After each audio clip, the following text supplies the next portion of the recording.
North Carolina के एक pharmacist के एक्सपेरिमेंट से जन्मे दुनिया की सबसे बड़ी ड्रिंकिंग कंपनी, जो आज भी हर साल $80 बिलियन का रेवेन्यू करती है, उसकी कहानी है ये ब्रैड्स ड्रिंक की, जिसमें 1893 में एक फार्मासिस्ट बिजनेसमैन से शुरू होकर पेप्सी के नाम से पूरी दुनिया का स्वाद बदल दिया।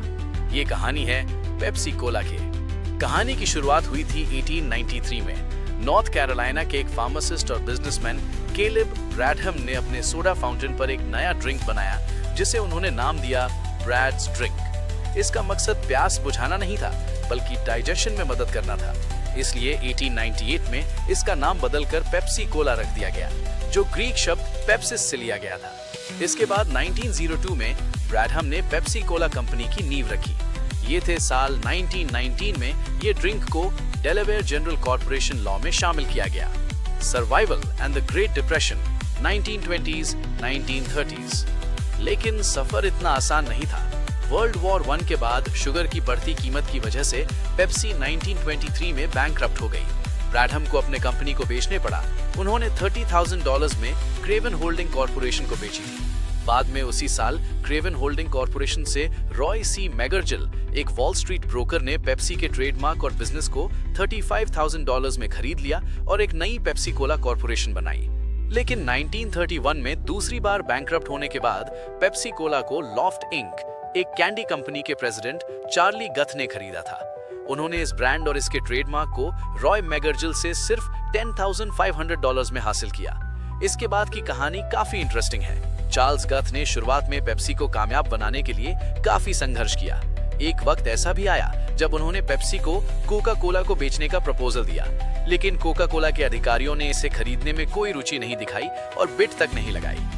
नया फॉर्मूला और सक्सेस। गथ ने पेप्सी के पुराने फॉर्मूला को पसंद नहीं किया।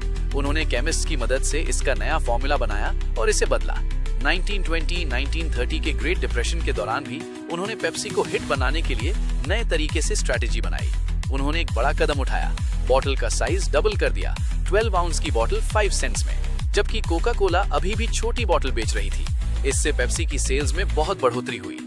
1935 में चार्ल्स गथ पर पॉइजन केस लगा था, लेकिन कोर्ट ने उन्हें बरी कर दिया।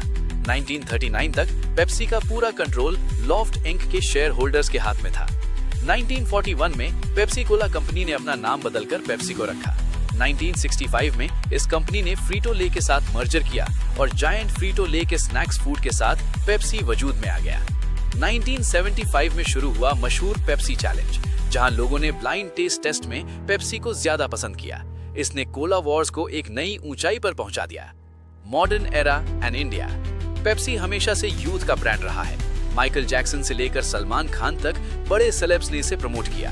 1989 में पेप्सी ने इंडिया में कदम रखा और राइट चॉइस बेबी जैसे स्लोगन से हर घर में जगह बना ली। आज पेप्सी को सिर्फ एक ड्रिंक नहीं, बल्कि गेटरेड, क्वेका, लेस जैसे 20 से ज्यादा $1 बिलियन ब्रांड्स का मालिक है। एक फार्मेसी के एक्सपेरिमेंट से लेकर हर साल $80-90 बिलियन से ज्यादा रेवेन्यू तक का ये सफर वाकई बेमिसाल है। तो अगली बार जब आप पेप्सी का सिप लें, तो याद रखिएगा, ये सिर्फ एक सोडा नहीं, 100 साल का इतिहास है।